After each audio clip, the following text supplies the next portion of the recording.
Егер әйел азамат шашын қысқартып, немесе шашын полный сыпырып тастайтын болса, онда әсимат күнәһар болады дейді. Әйел азамат шашын өйтіп қатты алып тастауға болмайды, күнәһар болады.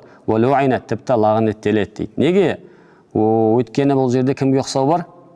Еркекке ұқсау бар. Ал демек еркекке ұқсау ол дұрыс емес. Дұрыс па? Шашын сыпырып алып тастау болмайды дейді. Тіпті күйеуі рұқсат берсе де.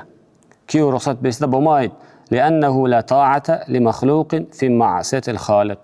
Өйткені Алла Тағалаға қарсы келуде жаратылыс тыңдалынбайды дейді.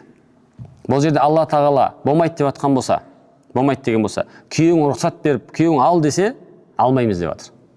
Неге? Өйткені не деген сөз? Күйеуің намаз оқыма десе, оқымайсыз ба? Оқи бересіз.